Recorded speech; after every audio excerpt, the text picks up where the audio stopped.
Yeah, we're back live again, whether you like it or not, on 420 Post. And I've got a great show today. Got some even news we're going to be announcing today. We got Aaron Ambinder back from BankMichigan. And for you folks out there looking for some dough, he's going to fix you right up. And then we also have a Niehuus on from Prima Clones, because it's planting season if you're going to be out doing your stuff outdoors. And at least if you got a clone, you know what you're going to get versus you get a seed. Sometimes it's good, sometimes bad. So Nate will share all that information with you. But first, sharing information is our newscaster extraordinaire, Rick Thompson. Well, thank you so much, Mike. I like being called extraordinaire. That's kind of fun. Well, hello, everybody. May the 4th be with you. This is the Cannabis News with Rick Thompson on 420 Post. Let's begin. Now, when it comes to total corporate sales figures in America, there are leaders and there are followers. For example, if you compare the national sales of legal, recreational, and medical cannabis for 2021, and then compare that to iconic American industry players, Starbucks looks more like candle pennies.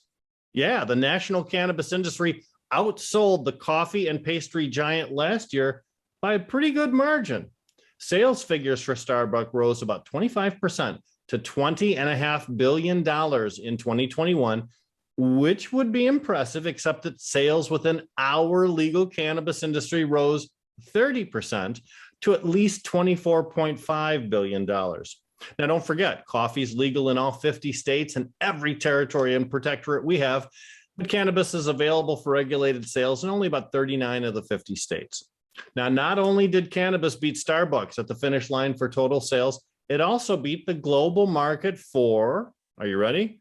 Ready. Opioid medicines. Yes, the sales figures came in at $23.2 billion for opioids. But remember, that's a global market, not just the American market. Now, all these stats and figures were reported by the Marijuana Business Daily and come from their 2022 Cannabis Market Fact Book. You can find both online. Now, it does seem that Johnny's been a bad boy. That's former cannabis hater John Boehner, who left Congress in 2018 and stepped into a pretty cushy, high-paying job in the cannabis industry. According to a new lawsuit, Johnny made a commitment to a cannabis industry group called the 10 Campaign, took a position in leadership, then took all their secrets and fed them to a second cannabis industry group called the National Cannabis Roundtable, which he then became the leader of. Imagine that. Naturally, he abandoned the first group, which are the people who are suing him right now. The lawsuit was filed in New York and seeks damages in the millions of dollars, including Boehner's unjust enrichment from all those fees paid to him by cannabis industry clients. That's a quote from the lawsuit. Now, Jamie Cooper may be the only one of us who earns about $2,000 every day, but the rest of us could if we were willing to bolt a cannabis vending machine to the side of our houses. Yeah, that's right. A man in Detroit did just that, bolting the machine to his home and sold both cannabis and pills to anybody who walked up. So says the Federal Bureau of Investigation, who thought the idea was so rad, they went ahead and bought cannabis from the machine twice. Now, the Detroiter had that machine in operation for the last 4 years per the complaint. Now, we're making fun of the situation, but the suit does allege that the owner of the house and machine sold narcotics and guns to kids. So it's not a very funny story at all. What is funny is the mathematics involved. See, at $2,000 per day, the machine should yield about $730,000 per year. That's Cooper kind of money right there. But the story on MLive by Gus Burns says the feds claim the machine brought in $1.6 million per year. Seems like the government might need to replace the batteries in their calculator. Final story.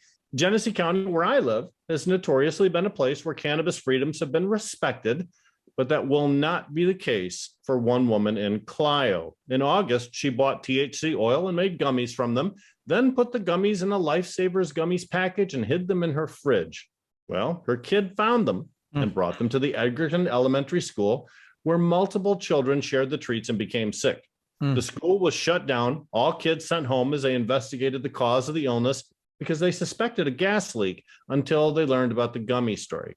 Now, David Layton, our county prosecutor, wants to charge the woman with a 10-year felony for second-degree child abuse, even though all the kids were fine and are back in school.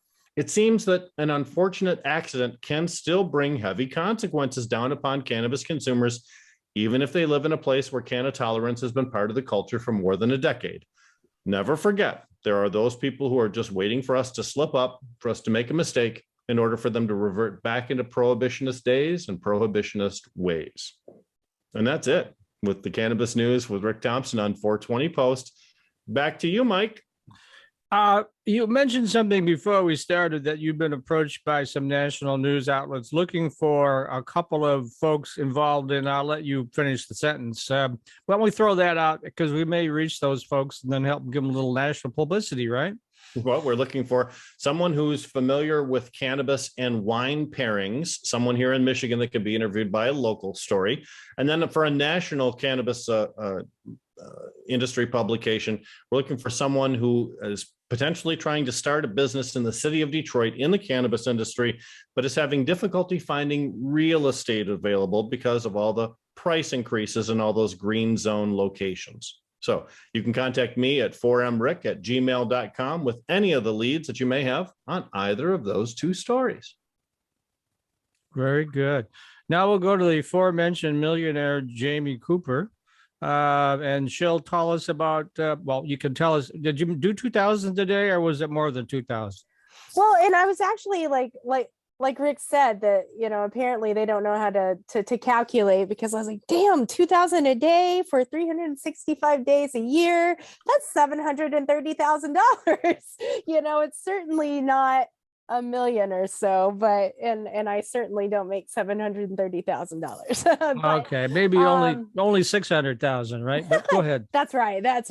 Yeah. But yeah, like we have a lot going on. So yesterday I got my Okay, there you go. I got my shipment. That's the thing about here. I'm not going to talking to keep the camera on you there. Yeah. Right. So this we have our magazines. They arrived on my doorstep yesterday. They are in my garage. It was pouring rain when they got here, but we got them. It's our spring issue. On the cover is Casey Yosin of One Love Labs. He has an amazing story. His story, he was injured by a chiropractic accident, like got an adjustment and got injured, and used CBD, created a CBD company, and now he's launching his THC business, which is called One Love Labs. And his story is very incredible. So keep your eyes out for the magazine. They will be going into the stores starting this week.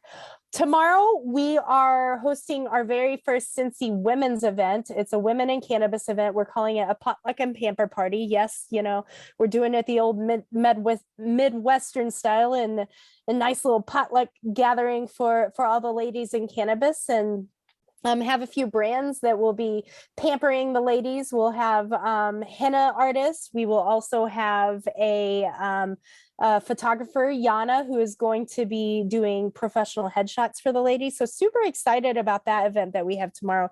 And it's free and just open to any women in cannabis.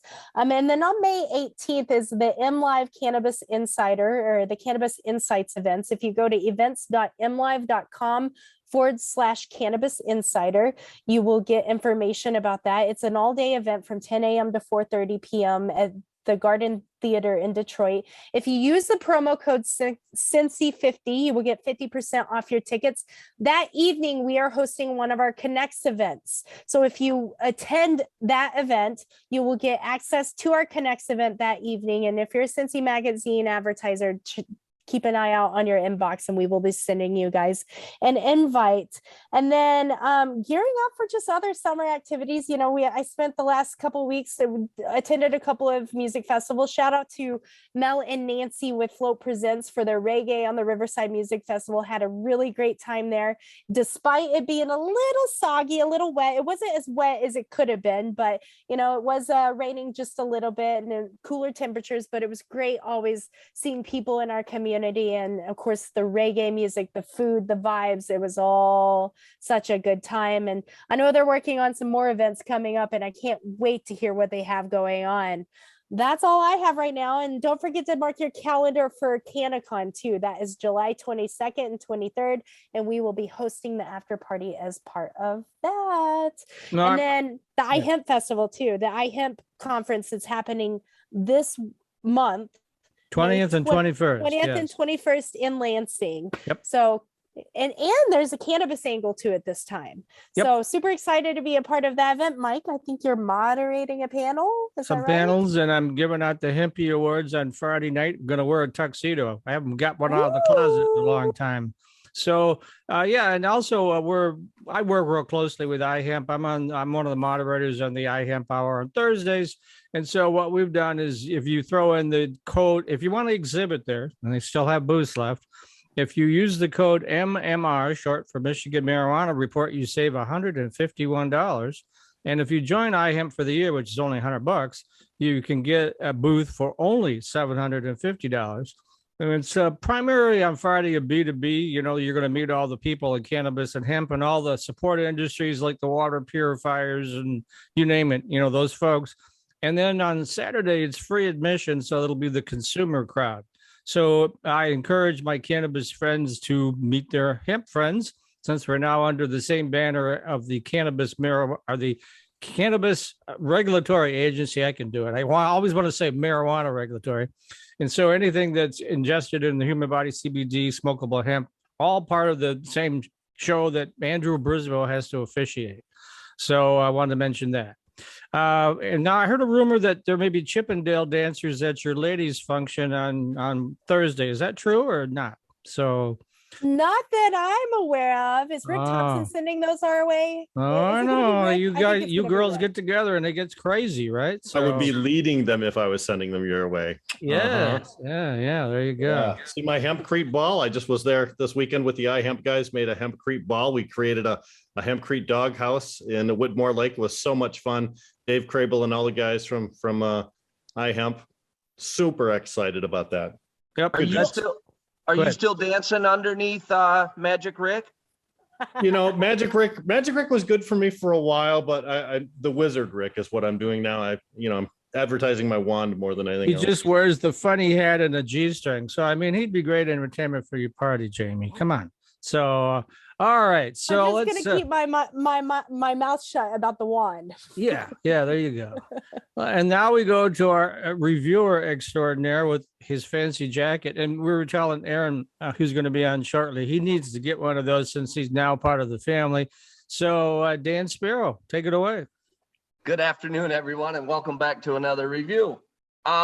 Today, we're going to be reviewing 3 different companies. They're all owned by a really good pal of mine and just an absolute gentleman, Justin Palmatier of Doja, Lake Effect, and Black Market Processing. Just a quick shout out. This isn't the product I'm reviewing, but I thought it was fun. This 100th monkey, and just a quick Google, the 100th monkey effect is a hypothetical phenomenon in which new behavior ideas is spread rapidly by unexplained means from one group to all related groups once a critical number of members of one group exhibit the new behavior.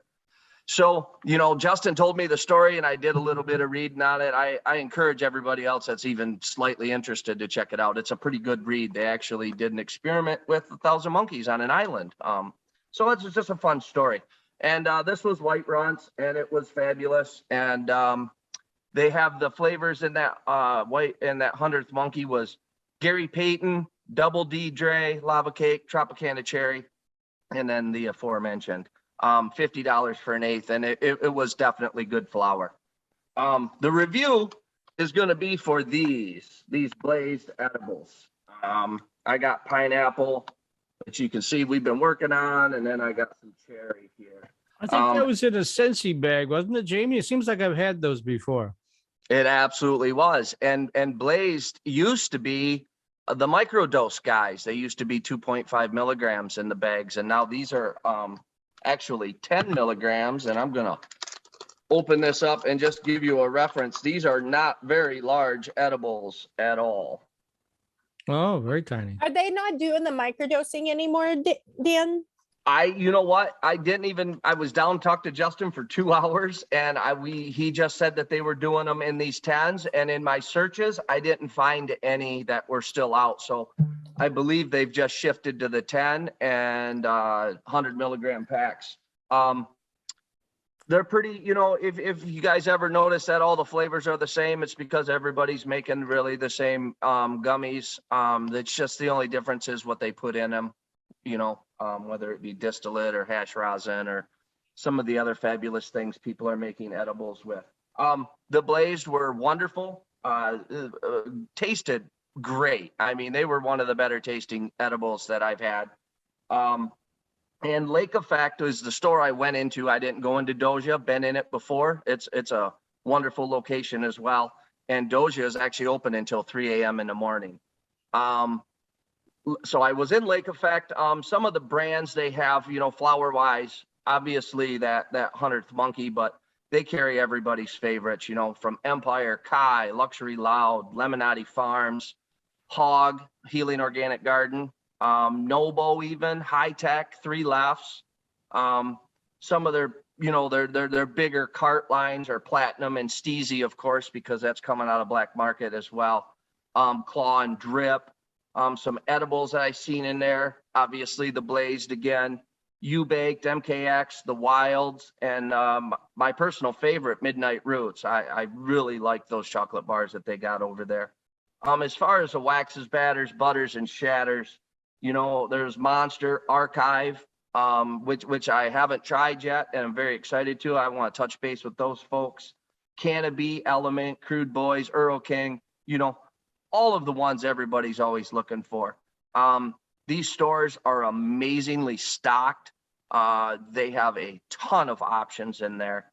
And the wonderful people over at Lake Effect and Doja are offering, for mentioning this podcast, a free pack of Blazed edibles. So I would recommend everybody, if it's in your route or however you do it, get over there, mention this podcast, and get your free edibles. Outside of that, we're hoping that we can partner up with Black Market or Blazed rather to sponsor the Cannabash. That was really some of the things that I talked about with Justin. He's got big plans moving forward. He's got a new store opening up, and he's going to experiment with a delivery portal where they're only going to deliver out of that provisioning center. So he's got some cool stuff coming on the way, and I hope everybody gets a chance to go and enjoy one of those stores. Okay, great job, Dan. And now let's bring in a repeat offender, Aaron Ambinder from BankMichigan. Now, we had him on a month ago where I was actually, since I know what's going on, was hinting about big stuff coming. Well, you're on, Aaron. So what's the big stuff? Mike, thanks for having me. Hello, everyone. As you alluded to, and we can officially announce that BankMichigan is actually doing direct lending in the cannabis industry. Super excited. We've already got a pipeline that's growing, but wanted to be the first to share it with you guys publicly that we can do direct cannabis lending now, which is amazing. Well, give us more details. That's a nice teaser, but tell us more. Yeah, so it's going to continue to evolve and grow with us. Right now, it's starting with collateral-based lending, which means that it's based on a property. So a business owner who's looking to either purchase a business that's going to operate a cannabis business and or refinance an existing, we can help them out. Very similar to our commercial lending programs that we have existing. And good loan to values and not affordable rates, not through the roof. Now, I know there was some talk about people in the cannabis industry being able to get mortgages. Has that come to fruition, or is that still in development? Very, very close. Okay. All right, we'll leave it at that. But now I open it up to questions from the team. Shoot away. I'm just curious. Hello, Aaron. It's always great to see you. I love your bird, by the way, Jamie. She was, yeah, well, Rick was doing the news and Dan was doing his reviews. My bird was jumping everywhere all over my shoulders because there was a turkey right outside the window. So she was kind of freaking out. But I'm just curious at what the lending process looks like in comparison to maybe some other type of industries that you're currently, lending in. Yeah, so great question. So it's no different than our existing commercial lending program. We are literally treating a cannabis client just like we would any other client. So the turnaround time can be about 4 to 6 weeks. It depends. It goes through underwriting. It goes through all of the process just like any other loan. Awesome. Thank you, Aaron. Well, Rick or Dan? Well, I'll tell you what, Aaron, I'm excited about the opportunity, but talk a little bit about the process that you had to go through in order to bring your financial institution into the awareness that this was really a market segment that they needed to be involved in. yeah, appreciate that, Rick. So we have, we're a small bank. I mean, the bank's been around for over 100 years. We were based out of Brooklyn, Michigan. I'm sitting in our Ann Arbor location. I would define us as definitely a community bank. So we've got that personal touch, that personal service, but with all the technology and all of the great advantages that some of your larger banks will have. The process to get to where we were, believe it or not, our executive board has some investments in cannabis. So they were advocates from the beginning. But there's a major process that goes, that we had to go through to, have the shareholders vote, to get, cannabis banking approved. And so it's been a process, right? We started with the deposit side. Now we're doing lending. I would say that overall, we looked at it as a, an overall service that we want to be able to provide for our new clients in cannabis and our existing customers as well. There's several of them that are in cannabis. We have other businesses with them, but now they can come and be part of our banking on the cannabis side also. You'd mentioned something about mortgages being available soon. What about things that other types of loans, car loans, for example, business loans in order for people to get in? Are those currently available through your institution? Not yet. We work with a third party entity that we are partnering with that can do those things. So when someone asks me if we can do those type of loans, I do have somebody I can refer them to that we work with directly. We will not directly underwrite, although we can service those types of loans. That is part of our lending program that's on the horizon, I believe. You'll start to see, like we mentioned, the mortgage, also business lines of credit, I think is something close on the radar that we'll see soon. I can't put any teasers or carrots out for those just yet, but the lending pieces, the commercial lending side, as you guys are probably very familiar with already, is very hard to find in banking, and whether it's the banking or the credit union side.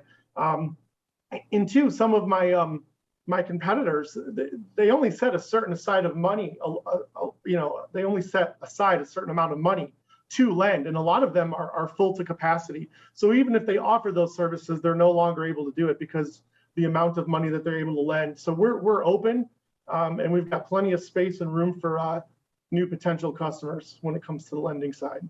I have another third-party lender that I can refer to you after the show that you'll want to check out. Because he's been on my show and on iHemp Hour several times, and he's been in the industry for a long time. So that's one of his specialties as well. So I'll give that name to you after the show. So thank you guys. Thank you for having me on. Well, I just posted today. It didn't come from me. It came from one of the Washington sources that the U.S. Senate now is looking like it might pass the Safe Banking Act. Yes, I know we've heard that one before. But apparently, not only do they have all the Democrats pretty much lined up, but there's a lot of Republicans who are in favor of it. Think about it, because that would also help the hemp industry, and that's everywhere around the country and in those rural red states too, right? I don't know if that's going to come through, but if it does come through where the bigger banks can come in, does that impact you guys at all or what? I mean, yes and no, right? It adds competition, but overall, I think that would be great for the industry. It'll help to drive down costs, certainly. And also, it takes some of the red tape away from us that we have to be concerned with the regulations and everything and the kind of the watchdogs that preside over our cannabis banking. And if that Safe Banking Act comes through, it certainly should make that easier. And therefore, if there's less regulation, there's less fees that we have to pass on to the customer.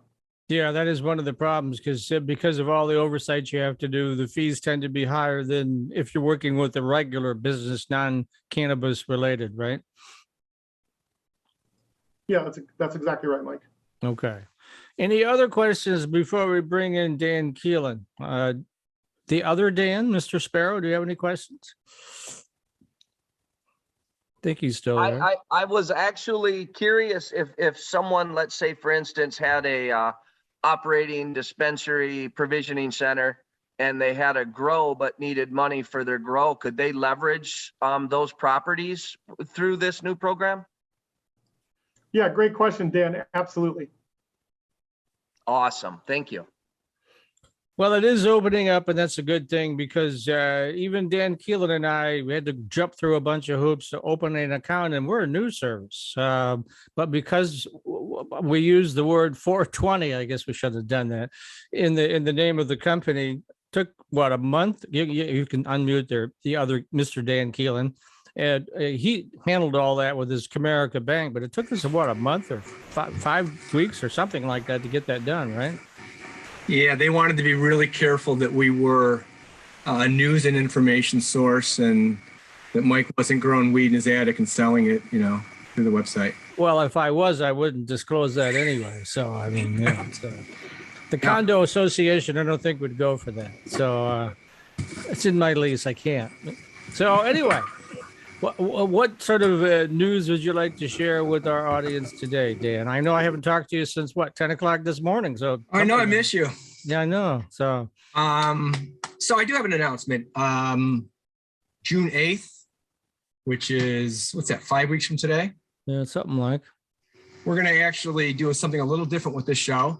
We're going to schedule this 1 p.m. slot on June 8th as a webinar that people can register for, which will allow them to submit some questions ahead of time. Will allow them to be in a live chat room with us during the show. And we're doing that because we want to highlight the results of our survey that we're actually in the process of wrapping up over the next week. So we're going to talk about what we learned, and we're going to have Robert Champion, who's the CEO of Special Forces Collaborators, and Jeff Hagan from Abco Labs. Both of their companies have been kind enough to support the survey activity. So they're going to join us on the show and talk a little bit about what the survey means to them. And again, anybody that wants to register early, go to the website, mimarijuanareport.com. You'll see a register today a square in the upper right-hand corner, and we'll get you on the list. Once you've registered, you'll probably get a couple of emails from us, probably reminding you to put it on your calendar, but also asking people to submit any questions ahead of time. So the more of that we have, probably the more interesting show it'll be. That's June 8th, 5 weeks. Yeah, well, we're just trying to find out a variety of things. When we get approached by folks that want to sponsor, they want to know who's who's watching or who's reading or who's listening or whatever. So that's part of it. But the other part of it is we also want to know from our audience, are we not covering something you want us to cover? Or are we covering too much of something? So we're hoping for a lot of listener, viewer, reader feedback that'll help us fine tune the product. When I was in the newspaper business all them years ago, the editors just said, we're going to cover this. And they never really checked with the audience on what folks wanted to know, right? Yep. So the beauty of this industry is we can measure all that stuff and develop products and services that people really want versus what we think they want. So that's part of what's going on. That's right. A great example of that, by the way, is in our very first survey, we asked people how likely they would be or how interested they would be in a streaming video program, because we didn't have the show yet. We asked how interested they'd be in on-demand podcast. We asked about e-learning and training. And those are 3 areas, by the way, that got some really positive response. So the show's a good example of something where not only did we think it was a good idea, and Mike principally, drove the creation of the show, but that really came from the survey. That's what I do, so go ahead. Also, the academy, the aforementioned academy, that's really Dan's bailiwick. But we're hearing a lot of folks saying, "Gosh, I'd really," for instance, Anthony Sabatella, a good friend of ours at THC123, says, "I get 1,000 resumes, but only maybe a couple of them really have any kind of experience." So that's what we're hoping to announce soon, right, Dan? Maybe even in the second quarter here. Yes. Yeah, absolutely. And part of the reason we're pushing that is it makes sense. We think there's a void, and also in my experience, I used to do a lot of on-demand. I still do some on-demand, like mobile-based training for business professionals. For example, we built and manage an online series that's resold by Dale Carnegie Training. So what that means for somebody in the market is that you might want to add, a badge to your LinkedIn profile that shows that you've got leadership training, for example, or in the cannabis industry that shows you're 420 Academy certified. So part of what we're trying to do is provide, a service that can really help people that are on the hiring side, but also on the job seeker side in this industry. And of course, if you have something that you think you'd like to have us take a look at in terms of training, we'll be happy to do that. And then it's based on it's a revenue model based on how many people actually pay for the training. You get a percentage of the action. So it's a way for everybody to participate. We're not limiting it by any means, and we're certainly no experts in all facets of cannabis retail, laboratory work, and you name it. Right, so right. Everybody that people that are experts, we welcome their input, and perhaps they can work with us to develop the academy. Yep, those folks should go to 420academy.com. You can contact us there. And back to the beginning of my little spot here. Everybody else, please go to the Marijuana Report website. Click on the webinar registration link, and we'll get you set up for the webinar on June 8th. There you have it. Anything else before we move on? No, sir. I'm going to go have my coffee. All right, grab your coffee and stand by. Now we're going to bring in Nate. Actually, you worked with Nate on his sponsorship, so why don't you introduce Nate? Hey, Nate, how are you? Very well. How are you guys? Good. Yeah, I met Nate months ago. Prima Clones is actually sponsoring the publication for about the last month. So thank you for that. Nate has an interesting background in genetics testing. Also, he and I talked a little bit about our passion project, which is the Hero Project USA. So there's a lot of current and I think future connections with Nate that I'm pretty excited about. So welcome to the show. Thanks, man. Yeah, so everyone who doesn't know, I'm a veteran. Cannabis was a big deal to me because coming back from combat, I was in Texas, right? So this wasn't Michigan or California or anything like that. Coming back from combat, the only real legal available way to solve a lot of the issues that you have, you find yourself drinking yourself to sleep. That's a very unhealthy way to go about life. Cannabis kind of filled that void for me. So that was a big deal. Yeah, huge support of the Hero Project as well. All right, we'll talk a little bit about, we know the name, but why don't you give the backstory on what you guys do and how you're going to help folks that are growers out there? Absolutely. So, we started out, we kind of came into this as with the idea of being a flower company. We were going to produce flower. And when we first kind of came in, we looked around the marketplace here, and there was a lot of, what we call caregiver cuts, effectively, which are genetics, that come out of caregiver operations that may have some kind of biological or pesticide contaminant. We get a lot of that where people call us and they say, hey, we just popped hot. I said, okay, cool. Where'd you get your clones? And they said, oh, I got them out of caregiver out. I said, well, that happens. Then hops latent testing wasn't really being done here in Michigan for the cannabis clones. So that's a really good way to throw several $100,000 down the drain, is to get hops into your garden. And then there just wasn't a lot of data behind the genetics that were being sold. And I would make the argument that as a commercial cultivator, you have three main levers you can pull, one of them being facility and the design of the facility, the equipment you put into it, it's the quality of the growing environment itself. The second one is the commercial cultivator that you put in charge of that. Some people call them a lead grower. And then the third big lever that you can pull in terms of maximizing potential or delivering the right product to the consumer is your genetic. Because you can the best genetic in the world can only go so far without the right grower and the right facility. But if you have the right grower and the right facility, and most people in Michigan do now, the next real thing, the only major lever you pull after that is adding the right genetics. It's especially tricky because at this point in the Michigan market, we all know where the price per pound is. And so it used to be whatever you could grow, you could sell. And it used to be whatever you could grow, you could sell at a high price. And we're not in that place anymore. We're in a place now where you have to have kind of a genetic that fits your facility and your style of growing. And then that has to translate to the consumer on the back end. So you have these two kind of fits you have to find with the genetic, and that's, the facility fit, making sure it fits in your facility so you can grow to your potential. And then secondly, kind of the product market fit with the consumer on the back end. What a lot of people are saying is, my colleagues in journalism or whatnot are saying is that this is evolving kind of like the beer market. You got the Paps, you got the Blue Ribbon, all that stuff. But particularly I'm from West Michigan where, boutique brewers are all over the place. That's the way this market's going to evolve, is there'll be the really big players. And then there'll be the boutique players that are cultivated. It's kind of like, I occasionally drink regular beer, but I like the hoppy or different flavors I get from boutique beers. It's kind of along those lines, isn't it?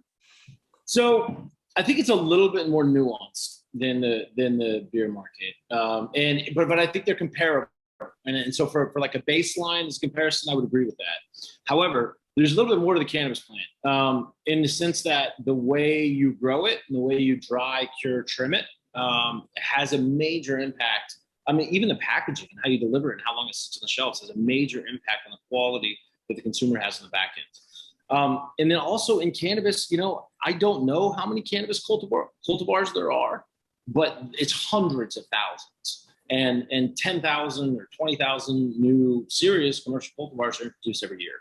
And one cultivar could do 1.5 pounds of light and get you, 20% THC, and another cultivar could do 3.5 of light and get you 30 or 35% THC. And then there's flowering times to take into account. So it's a little bit more nuanced, and I would argue quite a bit more complex than the craft beer market. As an example, so these larger facilities, what are going to effectively be the Bud Lights, Budweisers, often are on a 60-day flower cycle, right? So the genetic has to finish in 60 days. So they're at, we call that burning and turning. So you're just bang, bang, bang, trying to get out six crops a year. It's your goal in those kinds of facilities. Whereas these smaller craft guys can actually introduce an entirely different genetic to their operation. They can grow something like a GMO or a GMO cross, which would have like a 10 or 12-week flower time. So there's a little bit more nuance, I would argue. Okay. Let me open it up to the team. I've been kind of monopolizing this conversation. I'm sure Rick and Dan have questions. Jamie, I think, is still there. Probably playing with her bird. So. Well, I guess I can start out, I know hops that need to be growing, it takes like 3 to 5 years for those crops to become fully mature, for those people to be profitable on those items. And by then, the flavors and the taste have just diminished and they're on to the next hop again. And I always compare that to cannabis as well, because it doesn't matter how great the strain is and how great people rave about it. They just seem to get tired of it. And we just always are creating the next best. And so kudos to you, young man. And I wish you the best in this. I know there's a couple of outfits out, getting into these kinds of things to support this industry, where you don't want to be harvesting, 150 to 200 plants every week, where you would just rather get people set up to be able to rock and roll. Yeah, and that's really our space. We do breeding. We also do a lot of testing of other people's genetics. and then basically running all of these genetics that are in the marketplace, as many of as we can through the flowering process, gathering the data, and then we can give the data to the commercial cultivators so they don't have to go through the learning process themselves. Now that dramatically speeds up their iteration time, because if you think about it, in reality, by the time you get a new cannabis cultivar into your facility, say you only get a couple of cuts, it's going to be 12 months down the road before you're actually going to have that out to the consumer. As fast as this industry moves and as fast as the consumer is switching, as you alluded to, 12 months is the equivalent to 12 years.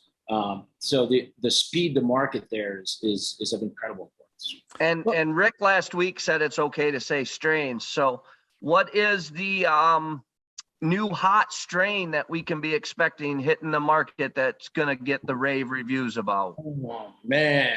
So we're sitting on about 70 different cultivars.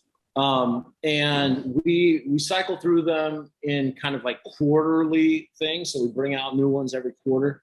Otherwise having, 70 months we can cut from. But okay, so how about this? One of the things that we did is, and I think I've actually spoken with Rick about this before.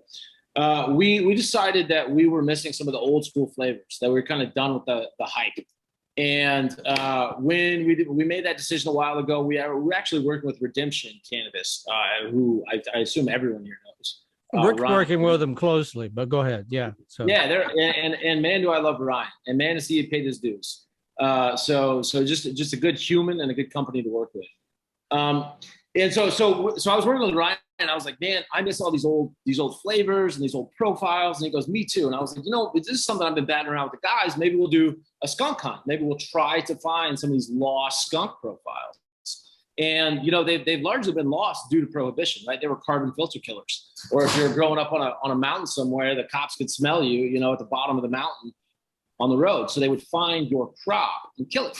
So they bred these terpenes out. But we dug pretty deep and we popped 600 different seeds, and we have now whittled those down into about 140 different females, and we'll be flipping those to flower in I don't know, probably about 3 weeks. So out of those 136, we're probably going to pull 3 or 4 different plants out of that and put those into production. And currently no one else is doing this work literally across the nation. So I do believe we may have, depending upon how this works out, but there's certainly the possibility we'll have the only skunk profile out on the commercial market. And when you get to the final product, be sure to let Dan Sparrow know, because he's going to volunteer to test it for you. So and so this is one of those things, right? Because it's like, who's the arbiter of what the true skunk is? And then there's slightly different profiles among that skunk, and I'm super open. The goal is to have 3 or 4 different, kind of the old heads and then some of the newer kind of connoisseur guys and run them through and let them see the plant, let them smell the plant, let them try the finished product, and then create some data behind it, double blind testing. And you're more than welcome to come up here. I'll give you a tour of the facility.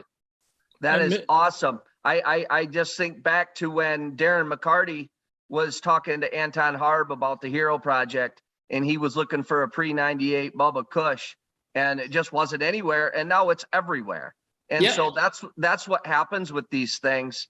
But the $1 million question is, do you sell these to home growers? Oh, yeah. So this is something that we've been working very hard to be able to do.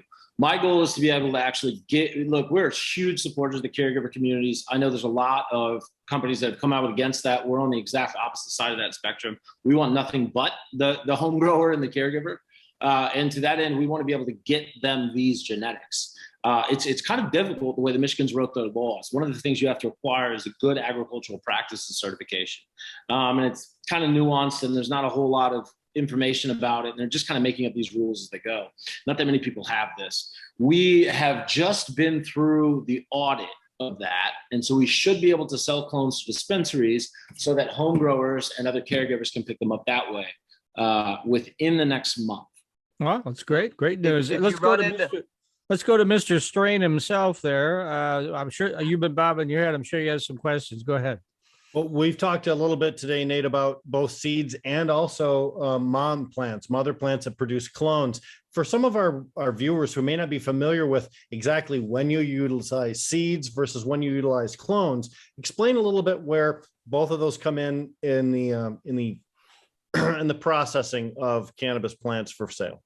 Absolutely. So we kind of sit on the front end, right, of cultivation, and we feed these commercial cultivators genetics. Now, it's very important in a larger cultivation facility where you're about production that you have uniformity in your crop so that you can adjust light levels correctly, so that there's some consistency in the end product, so that you can predict when finish times are and things like this, rough THC numbers, that kind of thing.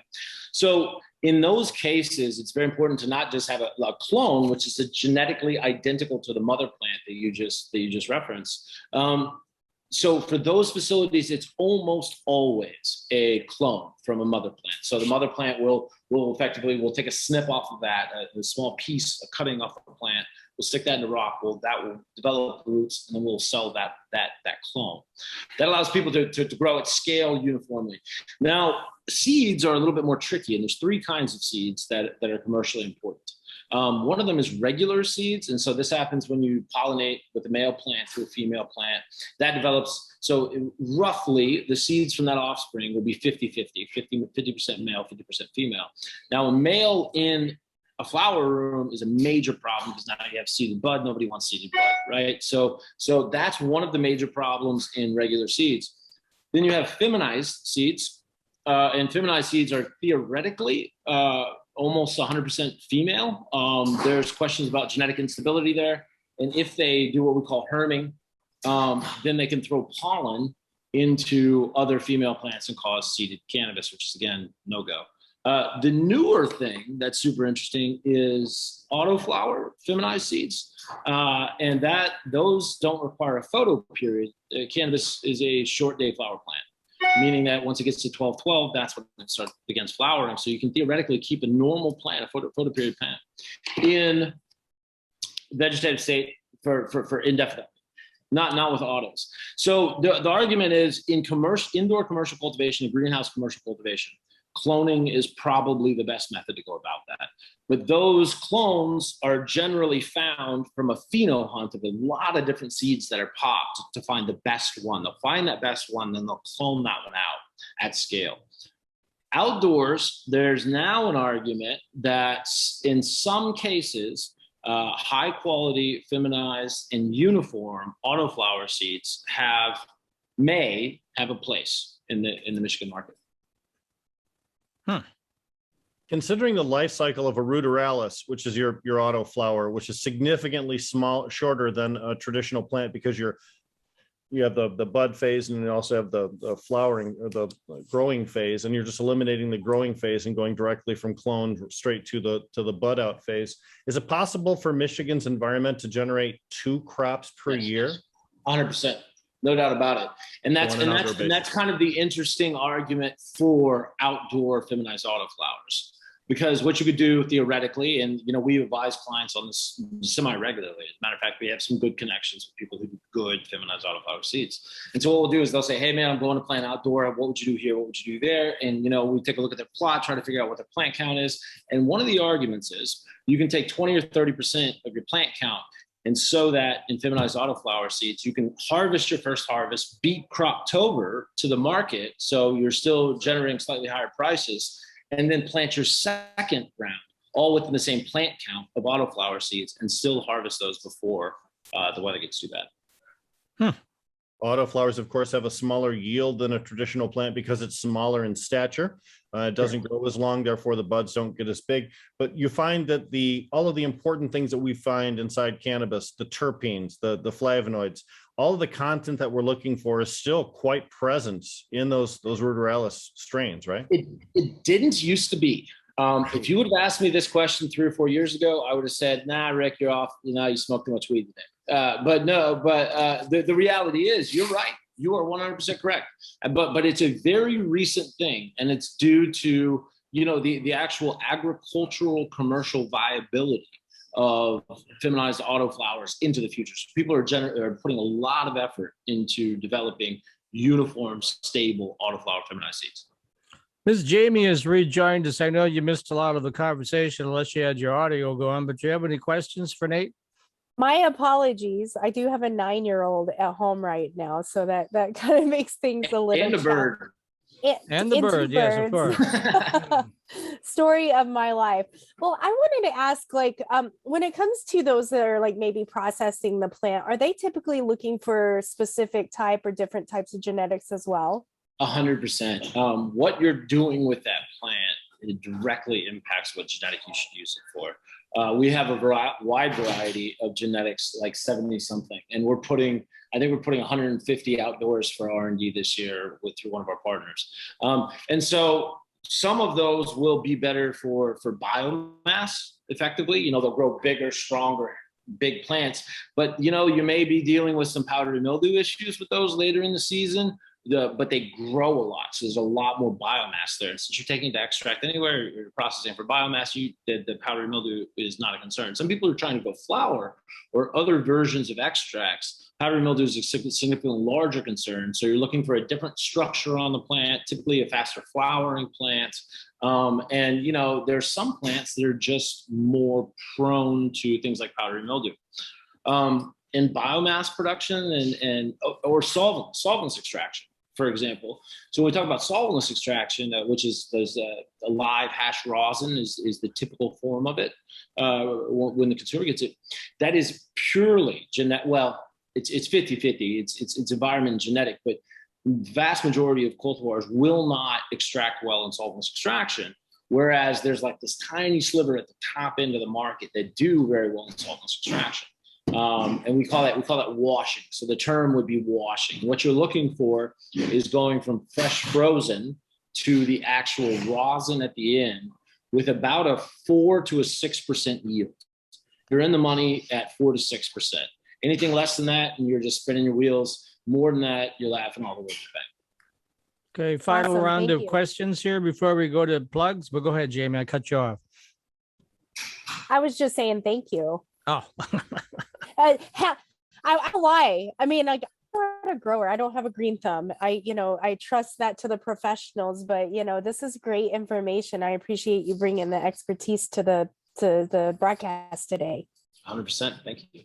And Yes. Nate, I'm super excited about you being able to offer clones to our consumers, especially those caregivers or those private individual growers who are growing under the MMFLA or the MRTMA or the MMMA of 2008. But I mean, aren't autoflowers a little bit more forgiving for the first time grower? Don't you want to try something that if it croaks out, it didn't take you half a year to grow it before you have to restart again? There's an argument there. The flip side of that argument is because you have no control over when that plant flowers. If you have an oopsie in the veg at any point, it's completely unforgiving after that point.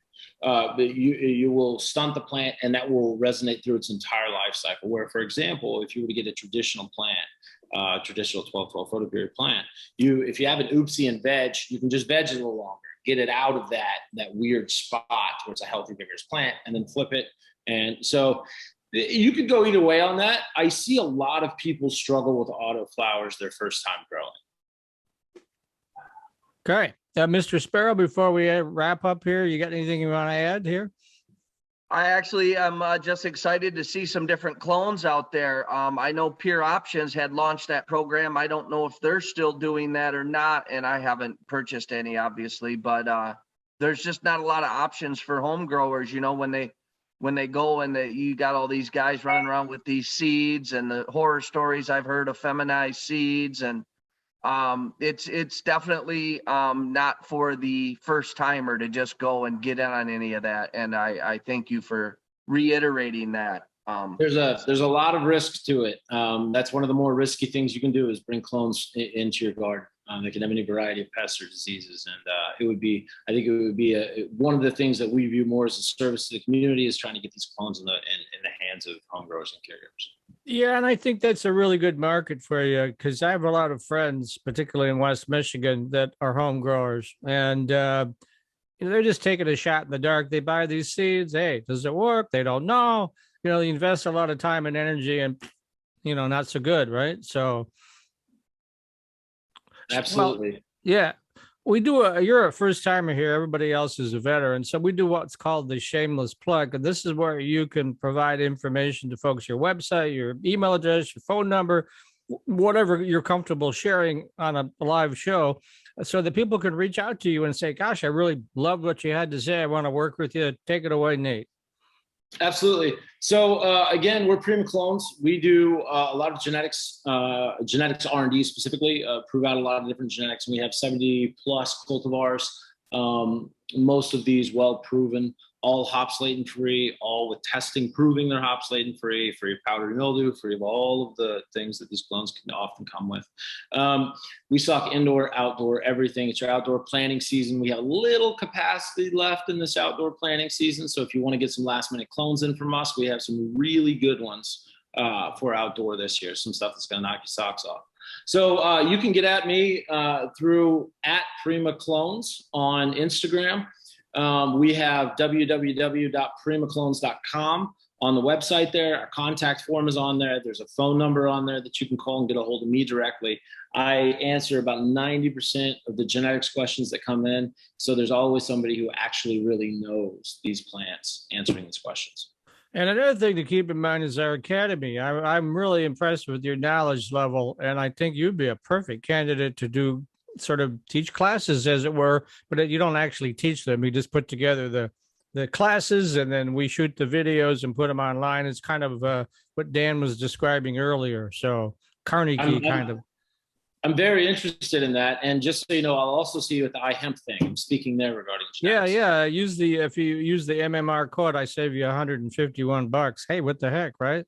And the Saturday of the 21st is when it's open to the public free of charge. So they're not allowed to sell there, but you're allowed to give samples. They don't have the license to sell, and certainly not to consume, because it's the Lansing Center, right there at the state capitol. But if you want to give away samples, that's not a problem. So, all right, let's go to Aaron now. Aaron, you got everybody else excited. They want to say, gosh, I really want to work with BankMichigan. How do I reach out to that friendly guy with that beard? Hey, appreciate that, Mike. You know what? One of the things that I think makes us stand apart is that you can reach me on my personal cell phone, 248-961-3772. I also want to share, we also have direct access to our leadership. If you need to meet with our CEO or CFO, I sit right next to them here in the office, and they're very much engaged in part of our cannabis, or what we call specialty banking, but our cannabis-friendly banking. Obviously, we got to announce today that we're doing lending. We also offer extremely simple pricing on our bank depository side. We have subject matter experts in cannabis on staff. And also the other thing that I want people to know about BankMichigan is that we have all kinds of payment solutions for cash and merchant services that nobody in the state of Michigan knows about yet. They're not using it. You go into most dispensaries right now, they're doing all cash, and there's ways to save a ton of money by looking into some of those things, which I'll be excited to share next time we get a chance.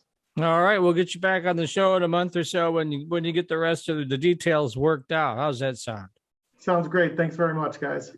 Let's go to Jamie and her bird friend, and hopefully the 9-year-old's not there too. I can't tell. So he's in his room right now. Okay, good to know. So we're good. Well, it's always changing here when you have your kid at home.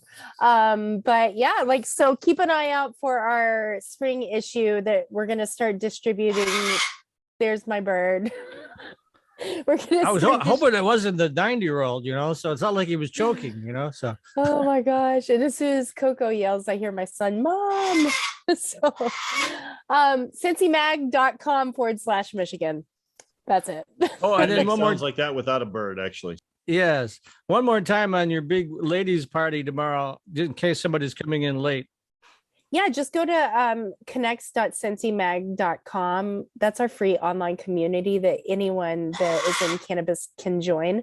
And well, Coco is female, right? Can she join? So oh my gosh, okay, that's enough. I'll just mute. All right, now on to Dan Sparrow. And I know you want to talk about cannabisfest.com. I'm setting you up there. I'm just throwing that softball in, not time to hit it out of the park. So go ahead. Absolutely. Cannabash Fest on all the social, cannabashfest.com will get you right to the landing page. As always, I'm Dan at HatchAPlanMI.com. I'd love to hear from anybody that has any sorts of questions or would like their products reviewed. And there is still a handful of sponsorships left for this epic event. So if you want to get involved in Cannabash Fest, just get a hold of me. Do you have any exhibitor booths left? Any of those left? There's like I said, there's a handful of non-vending sponsorships. The only just the 7 participating provisioning centers from Township will be doing vending. Everybody else will just be there either gifting or getting their brand awareness out. Okay, I think that'd be a great place for Nate. What do you think? So we'd love to have them. Okay. And certainly we saved the best for last there. Rick Thompson, the executive director, I was going to say president of Michigan NORML. With the hempcrete balls. Yes, I have a hempcrete ball that we made. Yes, that's right. Don't print that on the Facebook that I've got hempcrete balls. People email me for the wrong reasons. In addition to all the things that you already know about me, this Friday I'll be doing co-hosting the Green Rush. It's the Athletes in Cannabis show. We'll have Marquez Ogden on. We'll also have Darren McCarty featured as well too. You can find that on the Pro Cannabis Media Station, either on your Amazon television, on Roku TV, or on your internet as well. And that starts at 4 p.m. All righty. And I'm Mike Brennan. I'm the editor of MIMarijuanaReport.com. Produce this show, but only with the help of these great professionals that I work with every week. And no, I don't have next week. I'm always in the same situation. I never know what the next show is going to be because we just follow whatever the best news is. But I thought this was an outstanding show. I mean, anybody that watched this got to learn about cannabis banking, which is really, really hard. And I was really impressed with Nate's knowledge on clones and growing. And I'm not a farmer. That's not my area of expertise. So I learned a lot personally. So thanks very much for joining us today. We hope you join us again next week at 1 o'clock. If you came in late or you want to watch the show again on demand at MIMarijuanaReport.com. Plus, I share it with lots of different groups like Jamie's Sensi group. So you can watch it via her Facebook page. And whatnot, and I share it with Michigan NORML and others as well. So lots of opportunities for you to glean all this great knowledge.